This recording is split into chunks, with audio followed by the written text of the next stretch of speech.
Boa, boa, boa. Mais um aí, estamos aqui para mais um Love Code. Hoje a convidada aqui é a Camila Campos. Eu conheço a Camila de alguns rolês no Guru, em alguns gurus, na Hum. RubyConf, e eu gostaria que ela se apresentasse aqui. A gente tentou jogar ao vivo aqui essa live pelo OBS ali na Twitch, deu algum erro, eu tentei, mas não consegui, mas daqui a pouco eu vou disponibilizar isso no YouTube, e enquanto isso eu vou tentando aqui, se eu conseguir no meio tempo a gente coloca. Camila, se apresenta aí para a galera que não te conhece, quem você é no rolê aí todo de tecnologia, onde você está agora, o que você faz. Boa. Bom, como vocês perceberam, meu nome é Camila. A galera me chama geralmente de Camis, mas eu aceito qualquer derivado de Camila. Então, Camila, já me chamaram de Mi, então tá tudo nosso. Eu trabalho com tecnologia desde 2015, passei pela Acreditas logo no comecinho, fiquei 6 anos lá, depois fui para a Samap, fiquei pouquinho tempo lá, e aí já é outro mundo, né, então uma fintech também, mas multinacional, gigantesca, e agora eu já estou há 2 anos na Genial Care, que é uma startup bem pequenininha também, aliás, quando eu entrei tinha, sei lá, 20 pessoas, 15 pessoas, e agora a gente já está com umas 200 mais ou menos, e então é muito legal ver esse crescimento todo da empresa também, fazer parte disso, agora num momento diferente do que eu fiz lá na Acreditas, e é isso, a gente é uma health tech que cuida de crianças com autismo, depois eu posso entrar no detalhe aí do que a Genial faz também. Boa, vamos lá, você já tá compartilhando a tela. Eu não vou fazer perguntas agora. Você tem mais algum recado que você quer mandar para a galera? Como que você quer conduzir? Perguntas, interrompe ou espera para o final? Como que você prefere? Se quiser interromper, não tem problema, é só ir falando aí, levanta a mão e faz a pergunta na hora. E se quiser deixar para o final também, eu não me importo. Então, tanto faz. O que for melhor para a Beleza, galera. Para mim beleza. tá bom. E aí, mais um recado antes de começar também, essa palestra eu criei ela no ano passado, então é sobre uma história que aconteceu no ano passado também. Então tem algumas coisas não desatualizadas, porque é um negócio mais constante, mas é sobre uma história relativamente antiga, assim. Beleza, Mas é isso aí, não tive tempo de fazer uma palestra nova, mas essa palestra é muito legal. beleza. Vamos lá, com você aí. Boa, bora começar então. Vou falar sobre como entender o seu domínio por meio de histórias. E aí, como eu estou falando de histórias, eu vou contar uma história também para começar. Ano retrasado, em 2021, ali no meio para final da pandemia, né, mais restrita, eu fiz um curso de oratória e ele real mudou assim a minha vida. Tanto para a forma como eu falo durante as palestras, a forma como eu monto a estrutura das palestras, mas mudou a minha vida em outros aspectos também, todos relacionados à comunicação e autoconhecimento. Nesse curso de oratória, uma das coisas que a gente viu foi um rolê chamado perfil DISC, que é um perfil de personalidade bem antigo e do qual é derivado vários outros perfis de personalidade, tipo aquele do INTP, IN alguma coisa, eu não sei direito, mas que é bem conhecidinho, bem famoso, ele deriva desse daí. Então, esse é o perfil de personalidade, ele vai buscar, tentar mapear comportamentos e limitações de cada pessoa, dados certos perfis ali, certos agrupamentos. E os agrupamentos do DISC, o DISC é um acrônimo, significa o D de dominante, I de influente, o C de conforme e o S de estável. Essas 4 personalidades, elas estão organizadas em 2 quadrantes, duas linhas, 2 eixos. Na vertical ali é do mais introvertido para o mais extrovertido para o mais introvertido. Então é o eixo ali da extroversão, onde o dominante e o influente são mais extrovertidos, o conforme e estável são mais introvertidos. E no eixo horizontal a gente tem a forma como as pessoas se orientam. Então, mais para o lado de lá, de dominante conforme, são pessoas mais orientadas a tarefas, e influente e estável, pessoas mais orientadas a pessoas. O que isso significa? Então, dominante é um perfil que é mais extrovertido e é orientado a tarefas. São pessoas muito práticas, meio competitivas, que gostam de dominar a situação ali, são bons líderes de forma geral também. Do lado de baixo, o C, o conforme, também é uma pessoa que é orientada a tarefas, mas é uma pessoa introvertida. Então, é aquela pessoa que gosta de ficar mais na dela, mas que gosta de coisas muito, muito certinhas, sabe? Gosta de rotina, gosta de fazer tudo bem certinho mesmo, assim, sabe? Esse é o lado do conforme. Eu gosto de fazer coisas sozinhas e tal. Tem muitas pessoas devs, acho que o perfil padrão de dev é esse perfil conforme. Aí do outro lado, a gente tem o influente no I ali, que também é extrovertido, mas é voltado a pessoas, então são pessoas mais influentes. Elas são mais extrovertidas, mais comunicativas, elas são voltadas a pessoas, elas gostam muito de contar e ouvir histórias, elas se comunicam e passam as suas ideias através de muito sentimento, assim, são pessoas mais sociáveis. E, por último, tem um estável ali, que também é orientado à pessoa, mas é mais introvertido. Então, são aquelas pessoas que são ótimos ouvintes, por exemplo, pessoas mais calmas, mais na delas, mais centradas, mas são muito empáticas, são muito flexíveis, estão sempre querendo o melhor para todas as pessoas também. E por que eu estou falando tudo isso? Porque 68% da população brasileira, isso segundo uma pesquisa feita num site do Disque lá, tá nesse lado do influente ou estável. Um ponto sobre essas personalidades, geralmente você tem duas que se sobressaem com relação às outras, e esse é o seu perfil. Então, eu, por exemplo, sou estável e conforme. Eu sou bem introvertida, sabe? Estar fazendo palestras é um negócio bem desafiador para mim, mas enfim, é uma coisa que eu gosto. Mas enfim, nessa pesquisa perceberam que 68% da população brasileira é influente ou estável, que estão lá dessas pessoas mais orientadas a pessoas, o que significa que as pessoas brasileiras, elas amam contar e ouvir histórias. Por isso que eu estou contando uma história para vocês. E não é à toa que a gente tem um monte de meme de fofoca, porque a gente gosta de cantar e ouvir histórias. Esse é o povo brasileiro, a gente ama fofoca. E aí, falando sobre contar e ouvir histórias, isso tem um nome, chama storytelling, que é a arte de contar histórias. Beleza? Cheguei ali no pedaço do que é a palestra. Boa. Antes de continuar, deixa eu terminar de me apresentar também. Eu tenho um propósito de vida que tem a ver com diversidade e inclusão e educação. Então, tentar trazer mais mulheres, mais pessoas pretas, mais pessoas com deficiência, mais pessoas LGBT para dentro de tecnologia, principalmente, mas não só. E a forma como eu encontro de fazer isso é através da educação, ensinando, seja os meus pares, seja através de palestras, seja organizando eventos ou atividades ou iniciativas para fomentar a diversidade, principalmente em tecnologia, que é onde eu atuo. Isso é um rolê muito forte para mim, então todo mundo que me conhece sabe que isso é um assunto que eu posso ficar horas conversando sem me preparar. E vocês me acham em todas as redes sociais com @campusmila com 2 As no final, todas elas. É isso. Boas? E como eu falei, eu ganho dinheiro hoje trabalhando na Genial Care, como dev aqui, e a Genial é uma clínica multidisciplinar voltada para o cuidado e a evolução de crianças para o autismo e as suas famílias. O nosso lema aí é criar caminhos extraordinários para essas crianças e que essas crianças todas consigam atingir todo o seu potencial. A gente faz isso com intervenções, né, com atendimentos para as crianças com autismo e também é um rolê que a gente chama de orientação parental, que são conversas das nossas terapeutas com a família da criança, para que a criança e a família evoluam como um todo das dificuldades e problemas, qualquer dificuldade que elas tenham ali.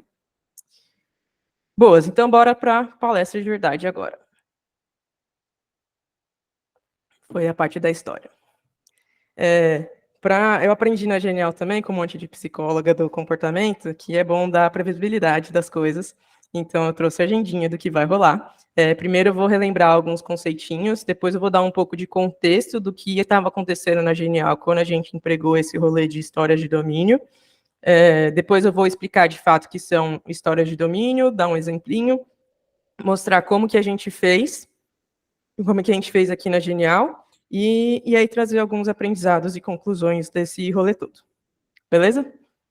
Então, seguindo aqui para alguns conceitos, o primeiro para relembrar aqui é o Domain Driven Design, que, assim, de forma muito, muito resumida, é você transformar a linguagem do negócio no seu software. Então, você transformar o seu negócio, escrever em código que acontece de verdade no seu negócio, sem ter camadas de tradução ali no meio.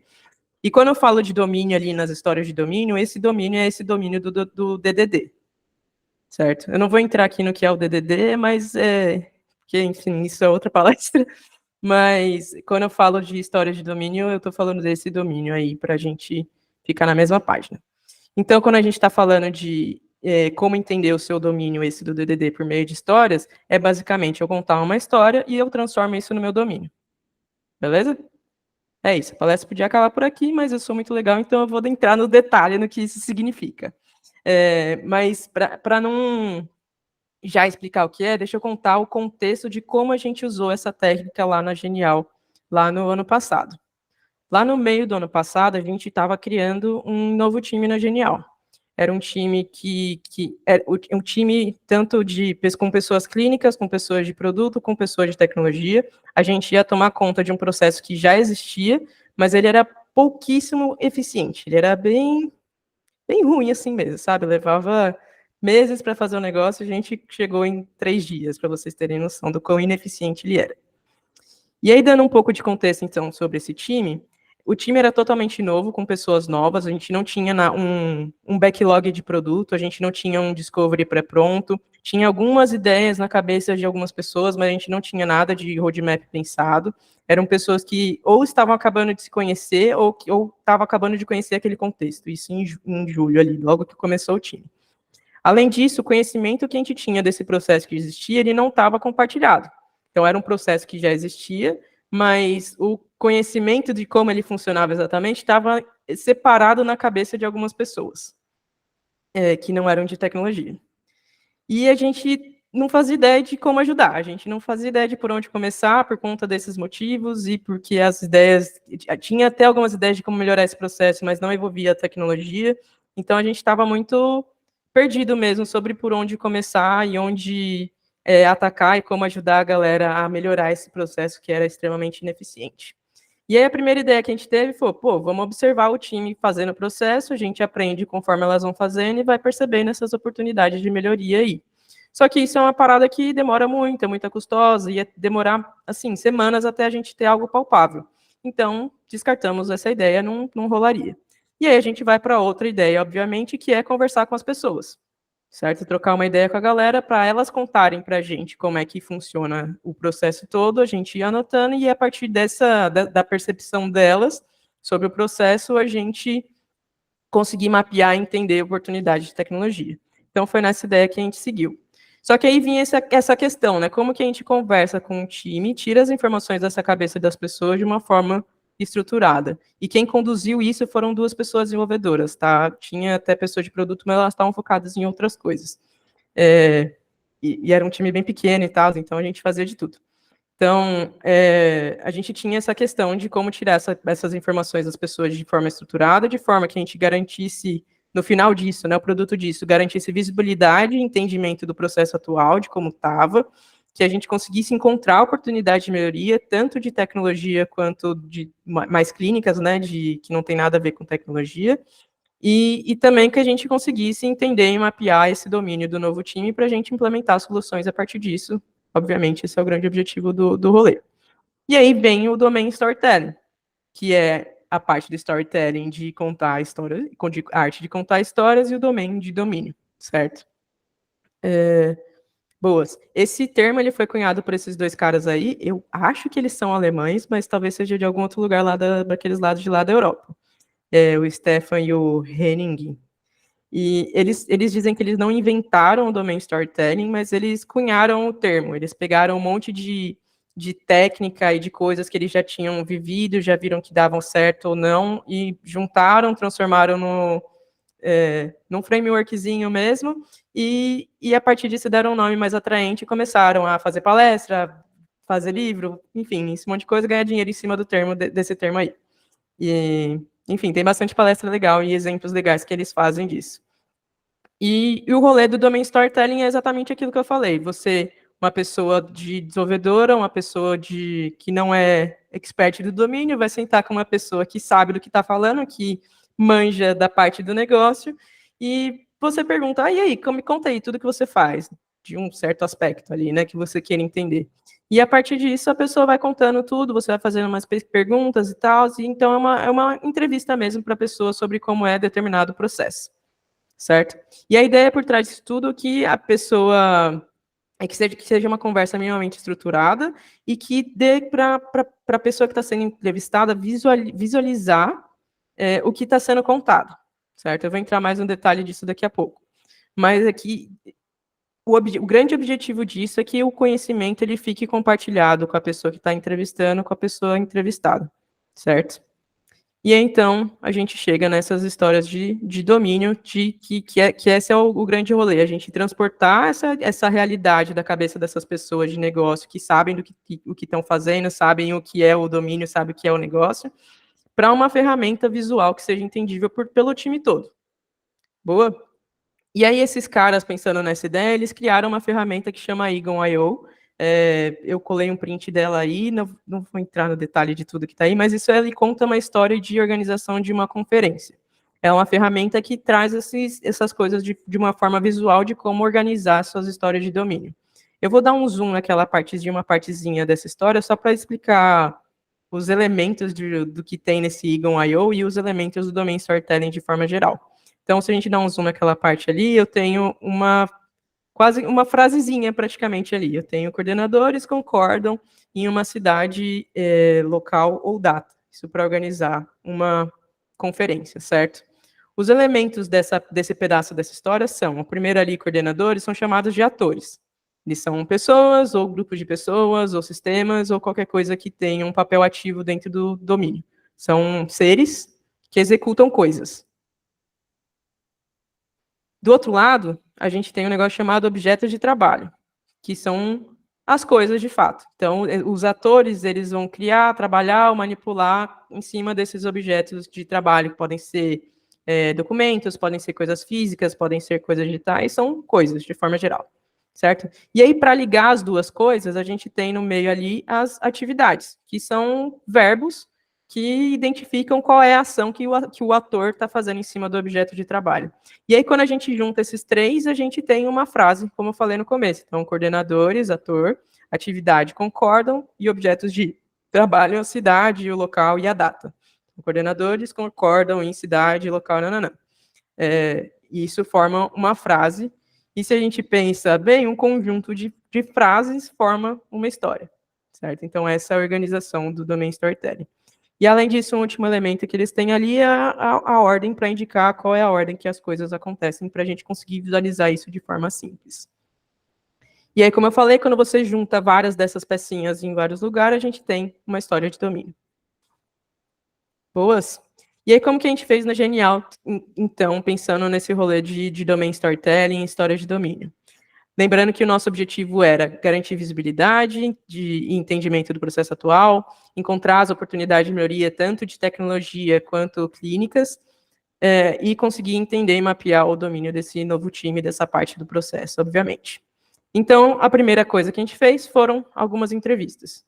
A gente sentou, eu e mais uma pessoa desenvolvedora, com 4 pessoas, e fizemos entrevistas com elas. A forma como a gente organizou essa entrevista foram entrevistas virtuais pelo Google Meet também, foram individuais, então a gente conversou com uma pessoa de cada vez, e elas demoraram em torno de 1h15, cada uma delas. Então a gente marcou, para todas elas a gente marcou 1 hora, e todas elas demoraram uns 15 minutinhos a mais. Então, recomendo deixar uma gordurinha aí, se precisar.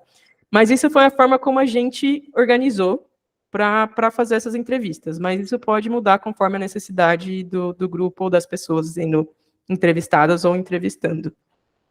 Legal? Então, poderia fazer essas entrevistas em grupo, por exemplo, mas provavelmente demoraria um pouco mais de tempo, mas você teria um conhecimento um pouco mais compartilhado, então tem vantagens e desvantagens de fazer, alternando essas configurações aí. Essa foi a forma como a gente fez. E aí, todas elas, a gente começou perguntando para elas, me conta tudo desde o início, como que você faz para se preparar para esse processo aqui, e tudo que você faz até esse processo terminar. Durante essas entrevistas, a gente foi fazendo alguns desenhos, que seria o momento de usar aquela ferramenta do Eagle.io lá, mas a gente acabou usando o Miro. A gente não queria aprender a usar a ferramenta dos caras lá, e a gente já usa o Miro, que, para quem não conhece, é tipo um quadro branco, só que online, e que a gente já estava acostumado ali, e a gente criou uma legenda meio que na hora da primeira entrevista, porque, enfim, a gente não se preparou muito bem, mas a gente foi fazendo as paradinhas daquela parte de atores e atividades e tudo mais, e objetos de trabalho, tudo a partir de post-itzinhos ali, e a gente colocou algumas corzinhas para facilitar. Então, as pessoas, a gente colocava ou fotos, ou esse desenhozinho, íconezinho de pessoas, Às vezes a gente percebia que um bloco de coisas estava se referindo a uma grande área, então a gente colocava ali esse post-it maior roxinho. Para atividade de forma geral, a gente colocava esse post-it normal amarelinho. De vez em quando, durante as conversas, iam surgindo ideias de futuro, que não era como o processo estava funcionando naquele momento, mas eram ideias que a galera já tinha ou que estava para implementar. Então a gente marcava isso como de uma corzinha diferente para a gente saber. E aí a gente colocou os postzinhos menores e laranjas para indicar a ordem. E aí, durante as conversas, surgiam coisas mais ou menos assim, tá tudo com blur, que é para vocês não lerem, obviamente, né? Mas a gente acabou fazendo tipo uma árvore em cima da pessoa que a gente estava conversando. Ali no centro, a gente colocou a foto da pessoa, e aí a gente foi circulando a foto dela com as atividades que ela fazia. A gente acabou não separando entre atores e objetos de trabalho, porque assim funcionou bem para a gente e serviu para o que a gente precisava. Então, e esse aqui é um print da gravação de uma dessas conversas aí. Essa Lívia Bonfim é uma das meninas que a gente entrevistou, maravilhosa, inclusive. Então, como eu falei, lá no centro a gente colocava a pessoa que a gente estava entrevistando, porque a gente queria saber como estava o processo a partir da visão dela e do que ela fazia ali. E a partir disso a gente ia colocando post-itzinhos com setinhas e a ordem ali, identificando quais eram as atividades que ela fazia em cada momento, e a gente ia detalhando também um pouco essas atividades, porque eram atividades bem complexas, então não bastava só colocar um único verbo, por exemplo. E aí tinha momentos que elas faziam várias coisas ao mesmo tempo, então a gente deixava num bloquinho ali de post-its tudo junto, e aí a gente ia fazendo isso para cada uma das coisas, formando esse redondinho em torno da pessoa, com cada uma das atividades, com a ordem do que ela ia fazendo. Isso foi durante a entrevista, a gente foi montando esses desenhos, chegou naquele desenho do print todo com blur que eu mostrei para vocês, e aí no final da entrevista, que foram os últimos 15 minutos que demoraram todas elas, a gente fazia um resumão. Então, a gente passava por tudo isso, passava por todos esses post-its na ordem que eles aconteciam, ia falando, vendo se o entendimento estava correto, e em diversos momentos a gente precisou complementar algumas das atividades, trocar alguma coisa de ordem, adicionar alguma coisa, remover alguma coisa, mudar um pouco a forma que estava escrito, mas a gente conseguiu, com esse resumão, garantir que todo mundo garantir que a gente tinha mapeado as coisas certas e que estava fazendo sentido tanto para a gente quanto para a pessoa entrevistada. Um ponto importante sobre essas entrevistas é que o tempo todo da entrevista a gente estava compartilhando a tela.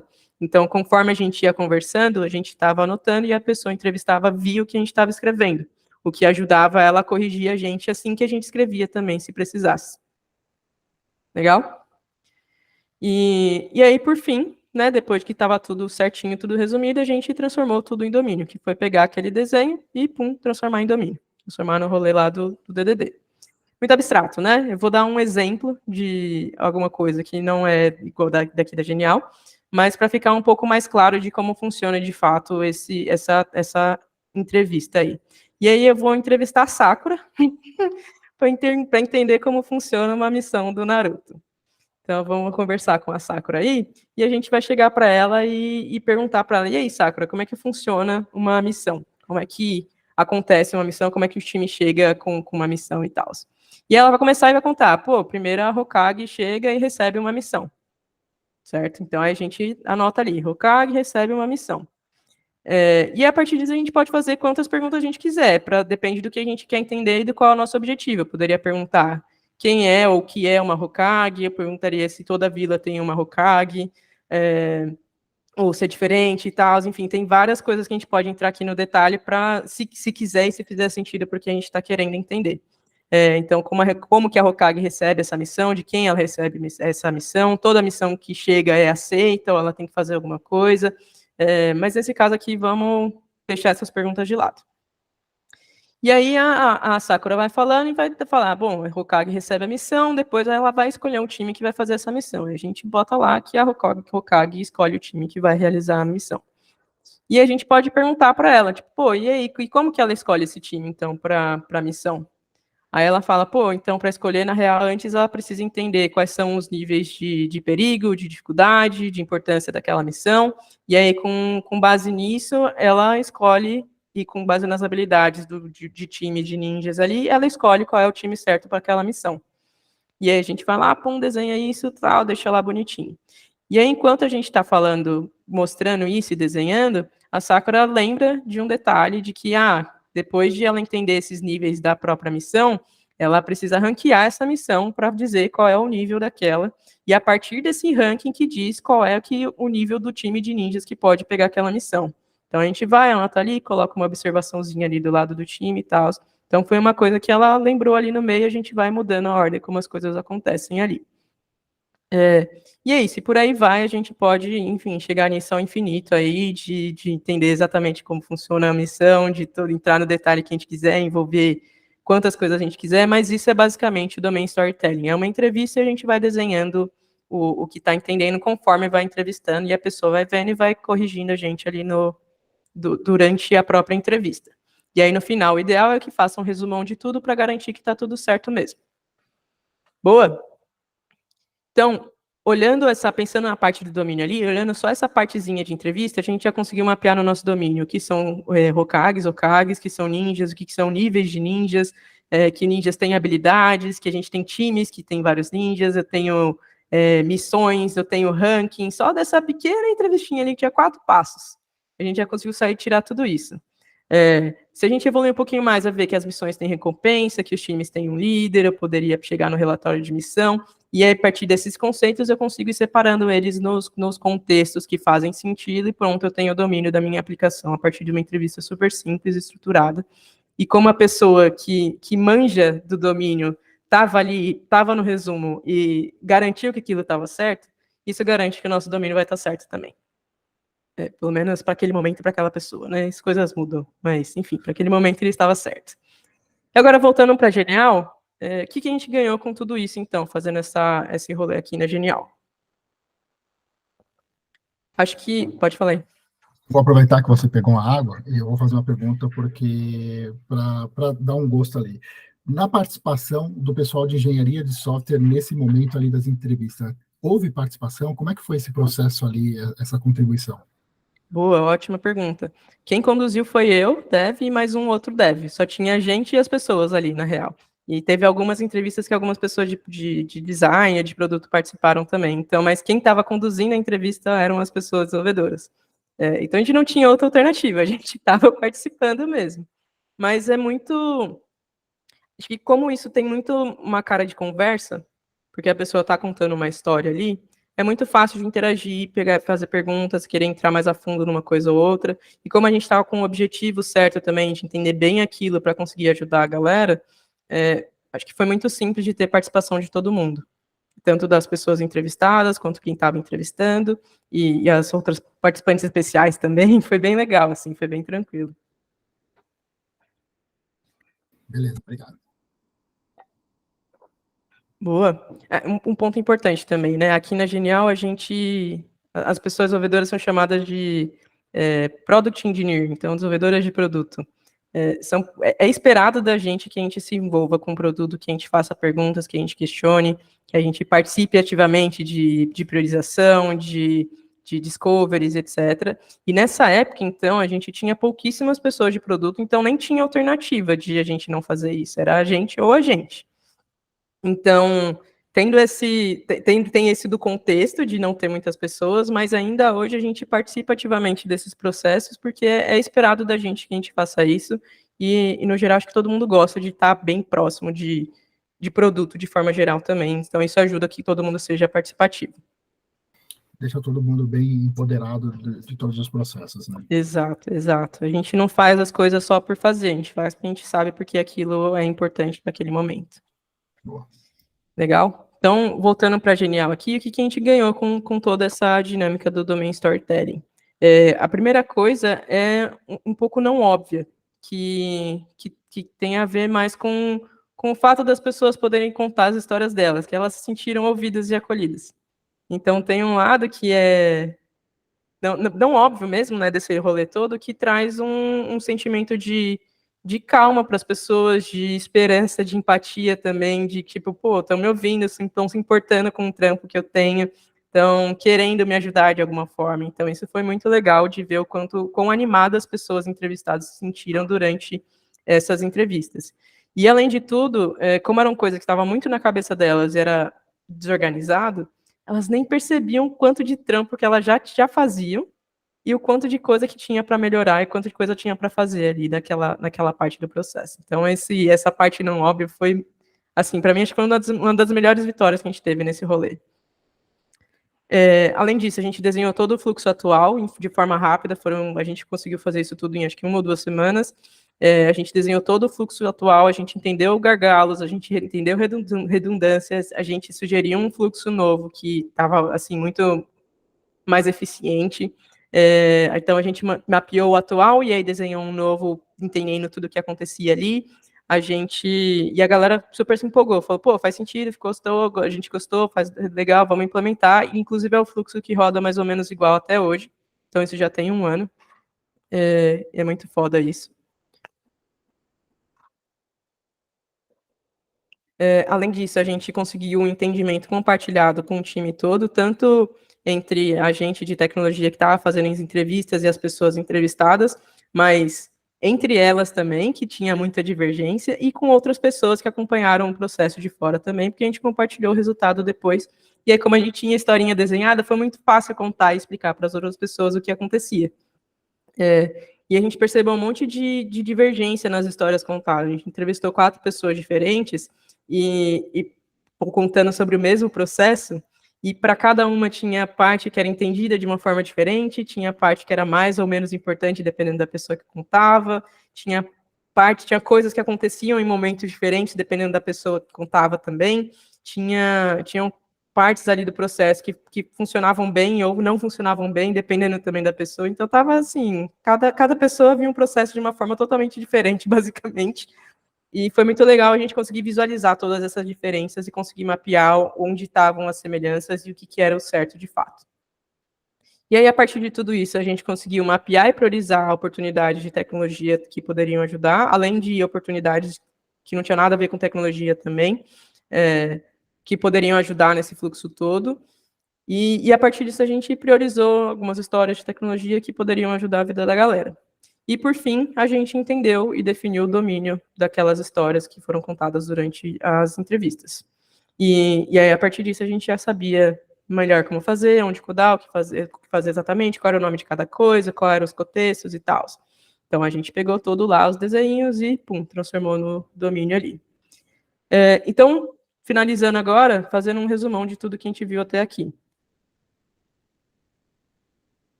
O domain storytelling, então, é você pegar uma história, transformar num desenho, e aí a magia simplesmente acontece só porque você tem tudo isso num desenho.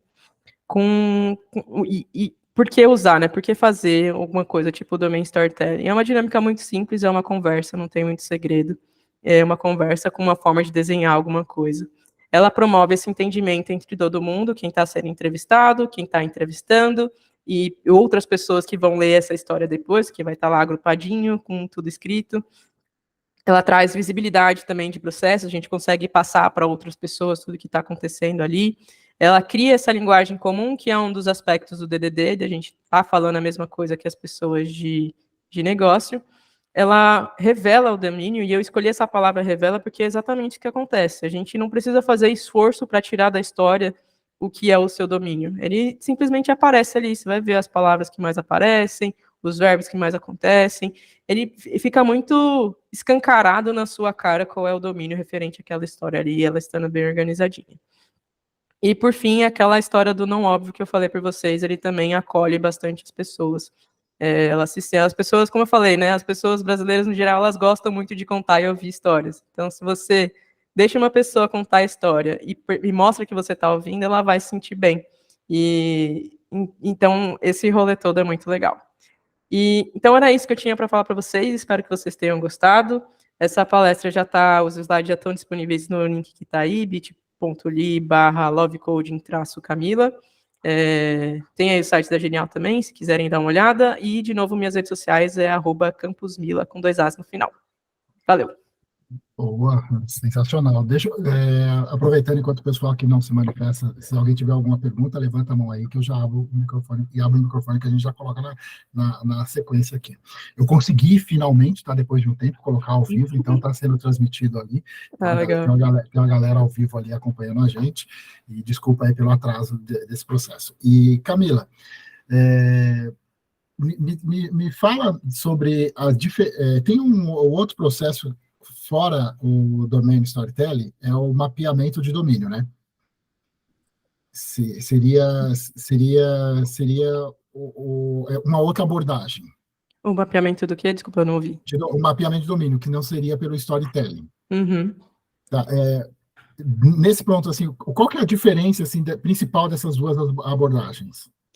Eu acho que são complementares, assim, né? O domain storytelling o rolê dele é a entrevista, é a forma como você organiza a entrevista. Você pode conseguir o seu domínio de N formas diferentes. Uma delas é através do domain storytelling. Depois de ter a história, você precisa, de fato, mapear isso da forma como você achar melhor. Então, a partir da história, você pode fazer um event storming, por exemplo, de encontrar quais são os eventos, quais são os comandos, etc. Você pode simplesmente já sair desenhando caixinhas. Aí pode usar a técnica que fizer sentido, que conhecer, que souber aplicar melhor aí, que para mim acho que são coisas complementares, sabe, não concorrentes.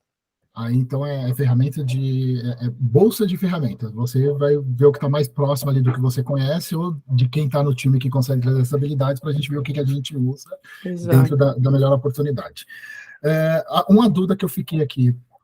Aí, o processo de entrevista, todo aquele processo é um processo demorado, um processo que leva tempo para a gente fazer. É reaproveitável? Em algum momento a gente pode falar assim, isso aqui é reaproveitável para outros processos ou não? Você tem que repetir esse processo sempre que você estiver fazendo? Acho que depende do seu objetivo, né? Pode ser que de uma conversa você consiga tirar informações sobre mais de um processo, e aí sim você reaproveita.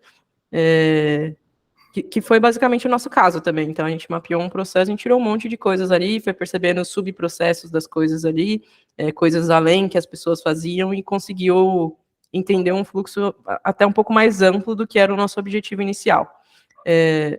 Mas no sentido de que a entrevista, no geral, é focada sobre um assunto, você não consegue aproveitar um assunto para outro assunto de forma tão simples assim. Entendi. Você está me ouvindo ainda ou está com algum? Está me ouvindo bem? Tô. Tá, eu precisei, meu áudio acabou a bateria aqui. E dentro desses times aí que você acaba conduzindo, qual que é o principal desafio para você trazer, para lidar dentro do time nessa questão de desenvolver as entrevistas e com os times de engenharia para conseguir desenvolver da melhor forma esse trabalho? Pô, cara, não sei se tem um grande desafio não, sabe? Porque é muito, muito tranquilo. Eu diria que o maior desafio é achar a agenda das pessoas, porque isso é complexo, mas tendo marcado a entrevista, as pessoas, no geral, ficam super compradas e super participativas, como eu tinha falado, e a gente, das vezes que a gente rodou, a gente conseguiu sair com um bom output, assim, né, com um bom final, resultado das entrevistas e do final delas também, né, do mapeamento pós-entrevista. Tá, e a parte ali de quando você começa todo esse mapeamento para ter esse domínio das histórias, e como que fica a questão de documentação, como que vocês lidar com isso? Boa, fica tudo lá no Miro, né? Todo o resultado das entrevistas ficaram todos lá no Miro. As entrevistas lá foram gravadas também, então teve momentos que a gente reassistiu alguma parte para relembrar o que a gente tinha escrito também. Mas ficou tudo lá, para quem quiser acessar a hora que precisar. Isso já tem mais de um ano, então faz tempo que ninguém entra nessas coisas, né? E do resultado também, chegou a fazer apresentações, mostrar também no Miro como ficavam as paradas, implementou, e aí não tem exatamente uma documentação exata do que aconteceu, foi mais do que foi implementado mesmo, sabe? Então, aí essas coisas, a documentação é o teste das coisas, é a própria coisa funcionando, e pedacinhos diferentes. Então, como a gente mudou o processo também de forma que não tinha a ver com tecnologia, então isso foi documentado no Zendesk, no Notion, em formas de que as pessoas clínicas pudessem acessar a forma como o processo estava sendo feito, para elas souberem o que acontece primeiro, o que acontece depois, o que tem que acontecer em cada etapa, mas isso muito porque o processo acho que grande parte do que foi mudado foram coisas que não tinham a ver com tecnologia.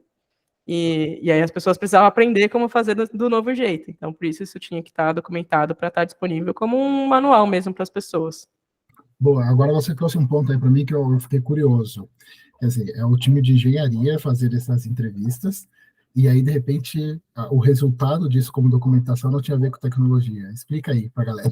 Boa, tinha e não tinha, sabe? Saiu resultados, como eu falei, né? Coisas de tecnologia e coisas que não tinha nada a ver com tecnologia também, coisas extremamente clínicas. Porque esse processo era um processo que ele demorava, assim, uns 2 meses para rolar ele tudo. E aí, isso obviamente muito ineficiente, a gente precisa crescer como empresa e não tem como sustentar um processo que dura 2 meses, sabe? E isso era um processo que eu rolava logo na entrada das crianças para Genial, então pensa, ela entrava e até ela conseguir receber o primeiro atendimento ia pelo menos 2 meses. Então, assim, isso não podia continuar acontecendo e não bastava a tecnologia para resolver esse problema. A gente precisava mudar a forma como as coisas aconteciam, mudar a ordem de coisas, mudar o que acontecia em cada coisa, tornar coisas síncronas em assíncronas. Então, a partir dessas entrevistas, como a gente construiu esse conhecimento compartilhado e revelou ali, mostrou muito simples onde estava gargalo, onde tinha inconsistência, onde estava diferente para cada pessoa, onde onde partes eram vistas de uma forma ou de outra, dependendo da pessoa que estava sendo entrevistada. Com isso, ficou fácil da gente apresentar para outras pessoas também, que nem estavam envolvidas nas entrevistas. Por exemplo, as líderes clínicas. A gente conseguiu apresentar tudo para elas, e outras pessoas também, outras pessoas de produto. E a partir disso, como estava muito fácil a historinha ali, a gente conseguiu mapear um fluxograma mesmo a partir das histórias, elas conseguiram falar, pô, então vamos fazer isso aqui, depois isso aqui e tal, organizar e tal. E a gente conseguiu reduzir, então, de 2 meses para 3 dias. Nossa. 3 a 5 dias, vai, tipo, depende também de agenda, porque você não tem encontros, né? Mas era um processo que demorava muito, muito tempo, a gente reduziu drasticamente só por ter feito essas entrevistas, organizado a história e mostrado para todo mundo o resultado disso. E parte dessas sugestões do fluxo mesmo vieram da gente também, de falar, ó, pô, eu tô vendo que tem uma etapa aqui que ela não precisa ser síncrona. O que vocês acham de ser assíncrona, que vocês conversarem por mensagem? Ou tá escrito só no documento e já era? Então a gente conseguiu também, como a gente tinha visão agora do processo como um todo, a gente, como pessoas que também se importam com o produto, conseguiu sugerir melhorias que não tinham a ver com tecnologia necessariamente, eram melhorias no produto como um todo, né? No produto que a Genial oferece para os clientes. Então, a gente consegue, sabe, por isso que a gente saiu coisas, e acho que as maiores coisas foram dessas de mudanças de fluxo, que em tecnologia não entrou nisso. Então, a gente foi desenvolvendo ferramentas para a galera usar. O fluxo em si não tem nada a ver. Então, além de simplificar assim, os processos de discovery que vocês tinham lá, com certeza o fluxo existente de trabalho que já era comum ali, também isso foi melhorado com esse processo. Exatamente, exatamente. E foi um rolê tão louco que isso tem, né, 1 ano agora, e até hoje a galera roda, assim, mais ou menos do mesmo jeito, mudou um detalhezinho ou outro só. Mas o fluxo em si, ele continua igual. Você tem alguma dica assim para os times multidisciplinares assim que queiram adotar a prática? Como alguma dica assim, dos aprendizados que vocês tiveram? Eu acho que a dica é faz, sabe? Não vai doer. É um negócio que vai ser legal. Experimenta. Oi? Experimenta. Exato, experimenta. É um negócio que vai ser legal, vai. Assim, as pessoas vão se sentir bem fazendo, assim, sabe? Que quantas pessoas entrevistando, quantas pessoas entrevistadas. Então, faz isso, tenta convencer a galera, uma forma diferente de você olhar uma abordagem de discovery, por exemplo, acaba sendo um pouquinho mais rápida também. Tenta conversar com pessoas de produto também, elas podem participar e puxar essas entrevistas e ajudar e fazendo um trabalho em conjunto mesmo. E acho que a chave é isso, sabe? Ser um trabalho de time mesmo, de querer ver a coisa acontecendo. Bom, a gente está falando de um produto aí que é consumido por clínicas então a gente está olhando para um lado de um usuário consumindo um produto. E se a gente fosse olhar para a parte técnica, você tem alguma dica direta assim de como produzir o mesmo efeito para quando você estivesse olhando, sei lá, para APIs, faria sentido? Que dica você teria nesse processo? A API, ela é uma API que reflete o domínio de alguma coisa, certo? Então, no fundo, está falando de algum produto aí que alguém usa. Alguém usa. Pode ser que essa pessoa seja uma pessoa clínica, como é o nosso caso. Na Acreditas, por exemplo, tinham pessoas que precisavam de empréstimos, mas também tinha os usuários internos, que são pessoas que usavam sistemas para vender o empréstimo para as pessoas. Então, no fim, a gente também desenhou a API, sabe? Mas a API, ela reflete o nosso domínio. E o domínio tem a ver com as pessoas com as pessoas usuárias, sabe? Então, o rolê do lado técnico é também isso aí, fazer entrevista, entender quais são os domínios dali. E aí a parte, de fato, de pegar a história e transformar no domínio, aí vale outra palestra também, né? De entender como fazer tudo isso. Mas, de verdade, quando você tem essa historiazinha montada, estruturada e visível, as coisas elas aparecem muito fácil, assim, você consegue enxergar esses momentos de conceitos que são mais importantes, mais ou menos importantes, e que precisam ser mapeados nas suas APIs, no seu domínio, no seu software, entidades, etc. Boa. Ninguém levantou aqui a mão na Vind, a gente já está quase para 1 hora aí de transmissão e tudo mais, e do seu conteúdo. Meu, só agradecer mesmo você ter aceitado vir aqui trocar ideia com a gente. Como eu tenho comentado com o pessoal aí, o pessoal vem aqui de coração aberto para fazer essas apresentações e libera o espaço deles aí nas suas agendas. E obrigado, eu nem vou segurar tanto você, porque eu vi que o pessoal. Eu vou só encerrar a gravação aqui na Vind, para ver se alguém quer abrir alguma pergunta, e dar um recado para o pessoal que está lá na Twitch, que eu vou disponibilizar essa entrevista inteira, ali para quem perdeu o comecinho, os 10 minutos iniciais, eu vou colocar no YouTube daqui a pouco, então vai ficar lá completa para vocês. Beleza? Até mais. Segura aí um pouco, Camila, que se alguém... Eu vou encerrar a Vind aqui daqui a pouco. Beleza. Boa. Encerrou ali, deixa eu parar a gravação aqui.